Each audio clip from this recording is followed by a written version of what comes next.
कोशिशें मेहनतें बड़ी थी, मगर वो फैसला अपने समझारे से नहीं आया। मगर दोबारा मेहनत करेंगे, दोबारा और हमारी जो कमजोरियाँ उसको दूर करेंगे। और मुझे यकीन है कि आने वाला मुस्तक़बिल उत्तर प्रदेश में हमारी पार्टी मजलिस-ए-इत्तेहादुल-मुस्लिमीन के लिए बहुत बेहतर साबित होगा। तीसरी बात यह है कि जो पॉलिटिकल पार्टीज अपनी नाकामी को छुपाने के लिए ईवीएम का स्वीकार कर रहे हैं, मैंने 2019 में भी कहा था कि गलती ईवीएम की नहीं है, गलती जो लोगों के दिमाग में जो चिप डाल दी गई है वो उसकी बहुत बड़ा रोल अदा कर रहा है। और चौथी बात यह है कि कामयाबी हुई है ज़रूर, मगर ये 80-20 की कामयाबी है।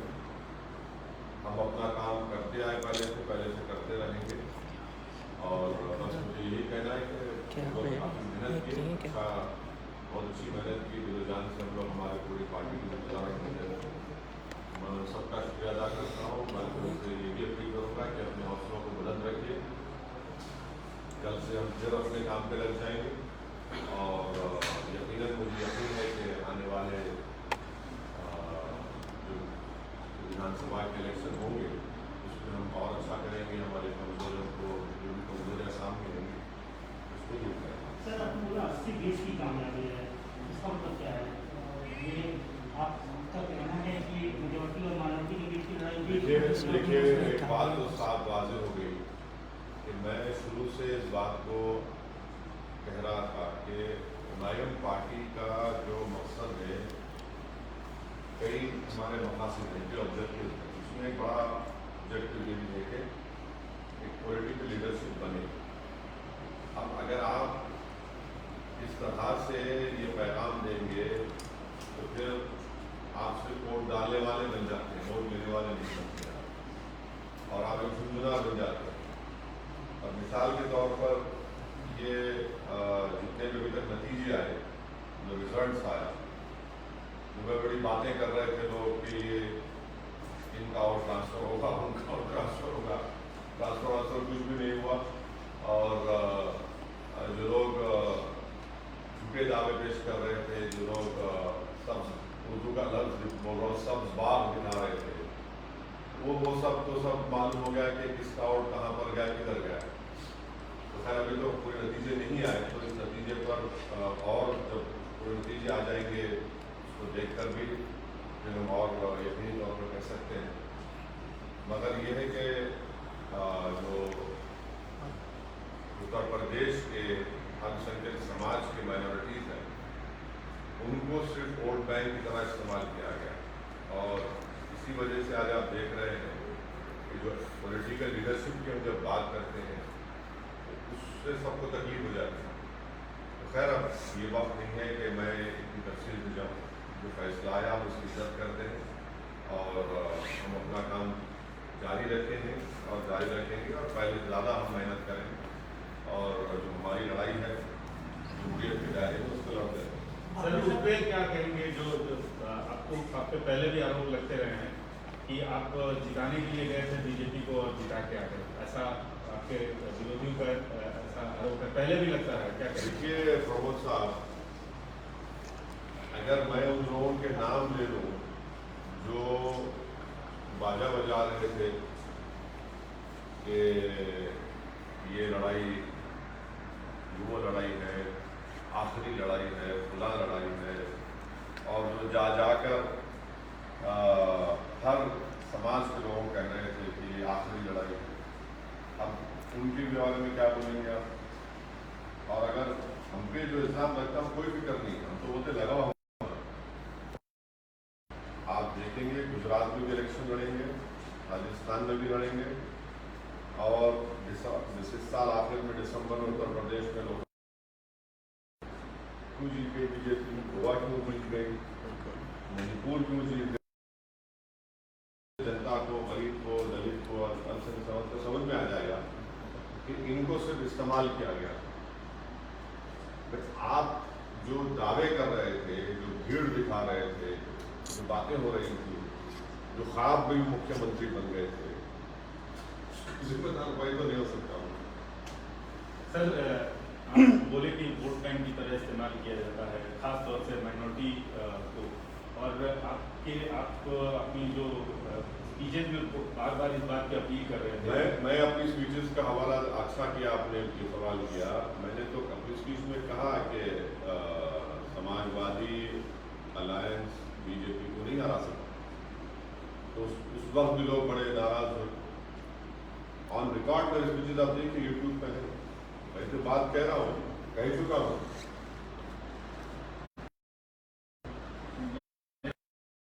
तो लड़ रहे थे, लेकिन एक और लड़ाई लड़ रहे थे बकौल आपके कि मुस्लिम वोट बैंक की तरह अब तक इस्तेमाल करती आई पॉलिटिकल पार्टी का अपना लीडरशिप होना चाहिए। तो क्या आपको नहीं लगता कि उस जनता से जिससे आप अपील कर रहे थे उसने आपको डिसअपॉइंट किया इस रिजल्ट से? नहीं, देखिए, मैं उनके फैसले की इज्जत करता हूँ, एहतराम करता हूँ, उनका इख्तियार है किसी को वोट देना नहीं, मगर अब दोबारा तो हम उम्मीद करेंगे कि दोबारा तो उनको ठगा नहीं जाएगा ना। अब दोबारा यही बात उनसे नहीं कही जा सकती, क्योंकि उन्होंने देख लिया, उन्होंने आजमा कर देख लिया कि भाई 4 इलेक्शन आप हार चुके हैं, 14, 17, 19 और 22 4 इलेक्शन आप हार चुके हैं। तो अब उम्मीद करते हैं कि वो अपना, उनका ही फैसला है, पर वो आपकी बात जब आइंदा पार्लियामेंट के इलेक्शन होंगे उत्तर प्रदेश में या म्यूनसिपल इलेक्शन होंगे, वो हमारी इस बात पे गौर करेंगे। हमको मालूम है कि हमारी बहुत सी बातों को लोग उस पर गौर किए, मगर एक जो चलाया गया था प्रोग्राम पूरा, वो प्रोग्राम तो नाकाम साबित हो। सर, मुस्लिम में पहले कहा जाता था कि एमवाई समीकरण चलता है मुस्लिम यादों, लेकिन इस बार ये कहा गया है कि एमवाई समीकरण चला है वो भी महिला और योजनाएं, और यूपी प्लस योगी। आप मानते हैं नहीं मानते यूपी योगी और प्रधानमंत्री के चलते ही ये जो है रिजल्ट आया है। एमवाई किसके लिए चलता था? एमवाई किसके लिए चलता था बताइए, कौन सी पार्टी के लिए चलता था एमवाई? यहाँ तो खाली एम ही है ना, वाई कहाँ है? यहाँ पे तो खाली एम ही है। तो आप मानते हैं कि ये जो योजनाएं थी महिलाओं के लेकर के, या फिर देखिए प्रसाद साहब ऐसा है, अंग्रेजी कहावत है, victory has many fathers, defeat has none. अब आप जीतने के बाद आप बोलते बोलिए आप जीत गए, लेकिन नहीं, मैं तो आप क्रेडिट देना देंगे नहीं देंगे? यूपी की जनता ने फैसला लिया, हम उसकी इज्जत करते हैं, अब उस पर आप क्या लगाते लगा लीजिए, और वो फैसला है और उसकी इज्जत करना पड़ेगा, एहतराम करना पड़ेगा। सर, आपने कहा कि अब ये चुनाव तो हो गए, आपने कहा कि गुजरात और राजस्थान में, तो आप क्या एमआईएम वहाँ पर? बिल्कुल करेंगे, बिल्कुल करेंगे, बिल्कुल करेंगे, बल्कि इससे पैगाम तो चला गया ना कि ये लोग जो एक पर्टिकुलर कम्युनिटी को अपना वोट बैंक समझते थे, आप तो वोट तो ले लिए और आप पे वोट नहीं है, आप तो जीत ही नहीं पा रहे, आप वोट ही नहीं है। वो जो क्या रेनबो, नहीं, जो हिंदी का लफ्ज इस्तेमाल हुआ था उसमें वो तो सब हाथ को आ गया ना, वो तो बिल्कुल ही नाकाम साबित हुए। बहुरंगी गठबंधन, ये कहाँ से बहुरंगी था भाई? उसमें तो खाली एक ही रंग था। रेनबो कोलिशन का आपने ये कम्युनिटी का वोट, वो कम्युनिटी का वोट, ये ट्रांसफर हो गया, वो हो गया। अब आप बताइए कि लखीमपुर खीरी में बीजेपी पूरी जीत जाती है। इसलिए हम कह रहे हैं कि 80-20 का मामला हो गया, और ये 80-20 हम कह रहे हैं बहुत लंबे सालों तक रहने वाला है भारत की जमहूरियत में। तो आपको लगता है विकास के मुद्दे पे मेरे आपको अभी ये प्रेस कॉन्फ्रेंस ये मौका नहीं है ना वक्त है कि मैं इतना उसमें सब्सटेंशिएट करूं, मगर मैं इतना जरूर करूंगा, कहूँगा कि 80-20 का ये माहौल बहुत लंबे सालों तक रहने वाला है, ये समझने की जरूरत है सबको। सर आखिर ऐसा क्यों है कि आप वेस्ट बंगाल गए, वहाँ भी जो मुस्लिम कम्युनिटी का भरोसा नहीं जीत पाए। अभी उत्तर प्रदेश में उन सीटों पर चुनाव लड़े जहाँ जो मुस्लिम बाहुल और डिसाइडिंग पोजीशन पर रहती है। नहीं, ऐसा नहीं, हम तो अलायंस का क्यों वो ऐसा नहीं, हम तो अलायंस का हिस्सा थे, भागीदारी परिवर्तन मोर्चा का। जितने जन अधिकार पार्टी के भी कैंडिडेट्स थे और दूसरे अलायंस के, हम सबके लिए कैंपेन किए। इलेक्शन में जीत हार होती है, इलेक्शन जीता और उधर काशीराम मालीवाल काशीराम ने सही कहा था कि पहला इलेक्शन हारना, दूसरा हराना, तीसरा जीतना। इस इलेक्शन में अरे किसको हराने गए थे? सुनिए सुनिए सुनिए, ये काशीराम साहब का एक बहुत बड़ा इंपॉर्टेंट स्टेटमेंट है। हम आ रहे हैं, जीतेंगे दोबारा, इसमें कौन सी बड़ी बात है, कौन सा आसमान गिरने वाला है। हमारे हौसले, हमारा अज़म कभी कम नहीं होगा, ना इससे होता है। ठीक है, हम जो चाह रहे थे उसके बरक्स नतीजा आया, कोई बात नहीं, मगर हमारे हौसले, हमारा स्पिरिट आज भी हाई है, कल भी हाई रहेंगे, लगे रहेंगे। आपने कांशीराम सर इसी से जुड़ा हुआ एक और सप्लीमेंट्री समझ लीजिए वो नहीं, मतलब आखिर क्या कारण वो आप पाते हैं कि जो मुस्लिम कम्युनिटी है उसका भरोसा नहीं जीत पा रहे पश्चिम नहीं बंगाल में? देखिए, अब ये मैसेजिंग जो की गई थी ये सब लोगों की वजह से, अब उसका नतीजा देख रहे हैं ना आप, अब उसका नतीजा देख रहे हैं लोग। तो ये टर्निंग पॉइंट होगा मुस्लिम पॉलिटिक्स के लिए। ये यहाँ पर मालूम हो जाएगा कि भाई जो दावे कर रहे थे उन्हीं के पास कुछ है ही नहीं, वो फुट बिल्कुल खाली पड़े हुए हैं, सिर्फ दावे कर रहे थे।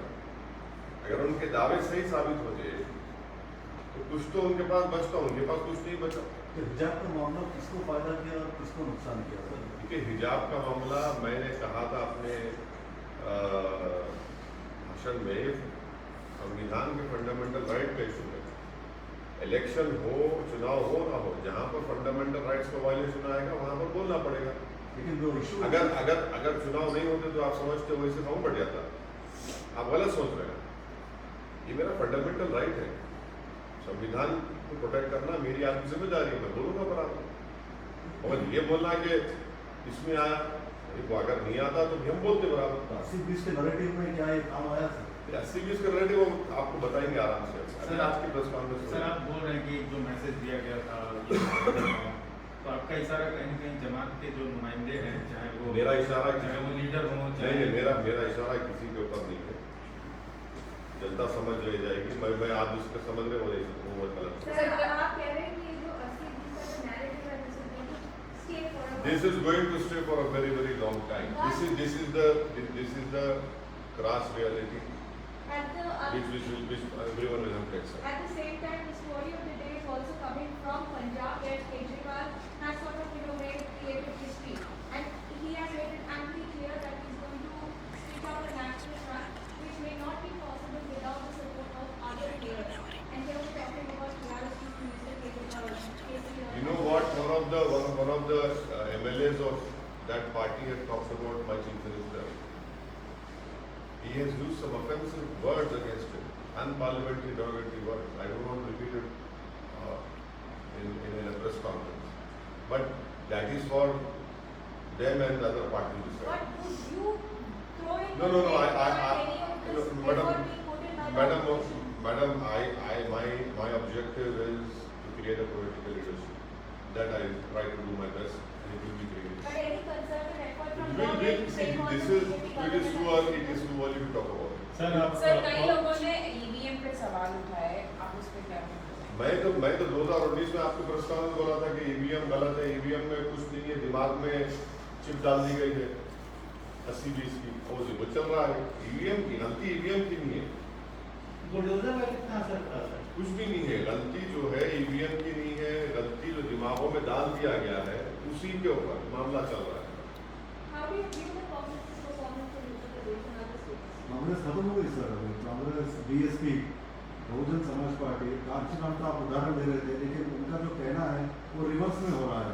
नहीं, मैं इस बात को नहीं मानता, और बड़ा हमारे लोकतंत्र के लिए बड़ा अफसोसनाक दिन होगा अगर बीएसपी खत्म हो जाए,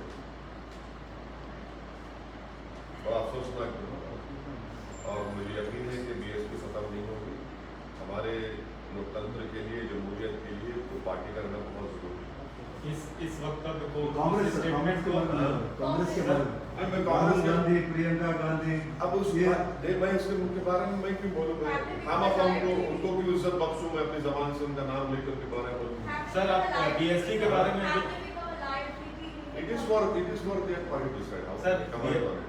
I cannot comment on one political party's internal strife or differences. It is not my job to comment on it. It is for them to decide what they need to do for themselves. Sir BSP के बारे में जो अभी आप नहीं, नहीं, देखिए, जारी इसको- किए नहीं, उसको नहीं, अच्छा देखिए, मेरे को सवाल पूछ ये लीजिए। सुनिए, मैं समझ गया आप कहाँ से आ रहे हैं।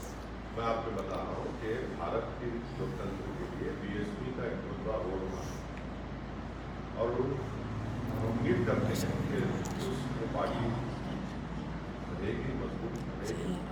हाँ, यकीनन आपका नतीजा देखकर तो आप कमजोरी दिक्कत आती है हमारी भी सबकी, मगर बसपा की जरूरत है और हम उम्मीद करते हैं कि जो जिम्मेदार हैं वो देखेंगे और करेंगे। आपको जरूरत है शायद भविष्य में, इसलिए आप नहीं, इशारा दे रहे हैं। देखिए आप हर चीज़ को हमारी जरूरत मत समझिए, हर चीज़ को हम अपने सेंटर से देखें। हमारे एक बात तो मानना पड़ेगा ना कि उस पार्टी ने बड़ा रोल अदा किया डेमोक्रेसी को मजबूत करने के लिए। सर आप बोल रहे हैं कि जो मैंडेट है आप उसका सम्मान करते हैं, तो जो मैंडेट है वो मोदी का जो मॉडल है उसके फेवर में है। क्या आप मानते हैं कि मोदी मॉडल जो है वो सक्सेसफुल फिर से हुआ है और सस्टेन कर रहा है देश में? पंजाब में नहीं, पंजाब में क्या हुआ? पंजाब में कुछ नहीं कर सकते, पंजाब में कहाँ थे वो? ऐसा नहीं थे, एक से नहीं थे। कभी पावर में नहीं थे ना सर, पावर में। और मैं समझा कि लोगों ने कहा साफ थी ना बीजेपी। लेकिन बाकी 4 राज्यों में तो सर ऐसा देखा। ये आप अंग्रेजी कहावत है, victory has many fathers, defeat has none. Sir आप 85 बैलेंस करें, 2 घंटे तक हैदराबाद में नहीं आए। नहीं आया अभी स्टेट वाला। लेकिन तो क्या एक पर्सनल लेवल पे लगता है सर, बिकॉज मेहनत करके कभी कभी कम नहीं मिलता है। अरे आप लोग मेरी ना मेरी पार्टी की हिस्ट्री जानते हैं, मेरी हिस्ट्री जानते हैं। मैं एक सिंगल एमएलए था मेरी पार्टी का, फिर हम लोग बड़े एक ही एमएलए था मैं, हम लोग एमपी का इलेक्शन 2 एमपी इलेक्शन थे 96-98 का। तो क्या कमियां रह गई, क्या? अरे वही होगी भाई, कुछ ना कुछ होगा, हम उसमें देखेंगे। मगर मेहनत के एतबार से हमारा उत्तर प्रदेश का यूनिट शौकत अली और जितने हमारे जिम्मेदार बहुत मेहनत की। यकीनन कहीं ना कहीं कमजोरी होगी, देखेंगे उसको, मगर इससे हमको कोई मायूसी नहीं है। Do you still feel that Muslims in other parts of the country see you as an outsider? See, that is not, they don't see me as an outsider. They see me as a person who is fighting to create a political leadership and to ensure that everyone gets their hissedari or their share in Indian democracy. These are part and parcel of our life, ups and downs are part and parcel of our life. And to me, for me, tomorrow is the next day, is the next challenge, I'll take it up. I'll do What are that. your big takeaways? Big takeaway is that the amount of love and affection I have received once again from the people of Uttar Pradesh, and thankful to them, irrespective of caste and religion. Wherever I have went, the affection and love which has been shown to me, showered on me, that I will treasure it for the rest of my life. Casting of vote is a personal decision. That we have to respect. Delhi municipal corporation के चुनाव MCD की हाँ लड़ेंगे, बिल्कुल लड़ेंगे, पूरी तैयारी कर रहे हैं हमारे कलीम हफीज साहब लड़ेंगे, चुनाव लड़ेंगे। सर आप पूरे देश में बीजेपी के खिलाफ लड़ रहे थे, आम आदमी पार्टी ने जो परफॉर्मेंस किया है केजरीवाल को बधाई देना चाहेंगे? नहीं, पंजाब की जनता ने फैसला लिया है, वो भी एक वर्डिक्ट है, उसका सबको एहतराम करना चाहिए। हम उम्मीद करते हैं कि पंजाब और मजबूत हो, उम्मीद करते हैं कि पंजाब एक हमारा बॉर्डरिंग स्टेट है, वो एक आम प्रदेश की तरह नहीं है, उसके अलग चैलेंजेस हैं और जो जनता ने फैसला लिया है तो उसको सब करना पड़ेगा। बधाई देंगे केजरीवाल को? नहीं, मैं तो पंजाब की जनता ने फैसला लिया उसका एहतराम करता हूँ, उसका एहतराम करना चाहिए, क्योंकि उन्होंने वो डिसाइड किया कि एक मैसिव मैंडेट उन्होंने किसी के पार्टी के हक में दिया तो उसका एहतराम करना। सर इससे थोड़ा सा ये अब इस इलेक्शन के जो रिजल्ट्स आए हैं, इसका जो संभावित फेडरल फ्रंट और something minus BJP minus Congress type का अरे फ्रंट, मेरे से क्यों पूछ रहे हो? उस पर नहीं, एज अरे आप देश के मुझे- महत्वपूर्ण पॉलिटिशियन हैं, उस पर मुझसे क्या आप मत- देख रहे हैं असर? कुछ पढ़ने मुझसे वाला मत पूछिए, मुझे नहीं मालूम। अच्छा। मैं तो मोस्ट अनटचेबल आदमी हूँ ना पॉलिटिकली, मुझसे क्यों पूछ रहा है? मैं क्या बताऊँ? और कुछ सर एक सवाल है, जरूर। राष्ट्रपति चुनाव को लेकर अभी से माहौल बन रहा है, अपने सीएम साहब भी उसके लिए एक तरह से मेहनत कर रहे हैं। अगर कोई बीजेपी के खिलाफ सारी पार्टियां मिलकर अगर कैंडिडेट खड़ा करती है तो आप ये सपोर्ट करेंगे? मुझे आपसे मालूम हो रहा कि हमारे मुख्यमंत्री इस तरह का प्रयास कर रहे हैं। मुझे नहीं मालूम। मैं जिस दिन हमारे मुख्यमंत्री से मिल लूंगा, मुझे टाइम देंगे मिलने का, तो मैं उनसे पूछ लूंगा। मगर जब वो टाइम जब देंगे, मेरी जब मुलाकात होगी मोहतरम वज़ीर आला तेलंगाना से, तो मैं मोहतरम से पूछ लूँगा। अभी तो मेरी बहुत अरसे दराज से मेरी उनसे मुलाकात ही नहीं हो पाई। वो बहुत मसरूफ़ है, तो जब उनकी गुनागो मसरूफियत में थोड़ा वक्त दे देंगे तो यकीनन आपका सवाल उनसे पूछ लूँगा और जवाब जब आएगा तो आपको बता देगा। मुस्तकबिल में संभव है कि अखिलेश से आप हाथ मिला? देखिए, मुस्तकबिल में क्या होगा मुझे नहीं मालूम, मगर हम ये कह रहे हैं कि अब आज के इस फैसले के बाद तो हमारी जितनी बातें हम कह रहे थे वो सब सच साबित हो गई, वो सच साबित हो गई। अब ये देखना है कि वो अपनी विधानसभा की सीट पर रहते हैं या फिर वो आजमगढ़ की अपनी पार्लियामेंट सीट छोड़ दें। हम तो पार्लियामेंट का इलेक्शन भी लड़ेंगे उत्तर प्रदेश में। सर आपने एक बात कही कि सिर्फ एम रह गया, वाई नहीं, वाई कहाँ चला गया? नहीं, प्रसाद साहब ने MY की बात की थी। सिर्फ एम समाजवादी पार्टी हम के तो पास बोले, हम ये कह रहे खाली M ही रह गया है। वाई नहीं मिला। वाई तो मैदान से गायब हो गया। मोहब्बत में हम ही खड़े हो गए और जो हमको मैदान में लाए, जंग के मैदान में छोड़ के भाग गए। समाजवादी पार्टी का आप यादव ये वोट कहना सब चाहते हैं कि समाजवादी पार्टी को यादवों ने सपोर्ट नहीं नहीं, किया?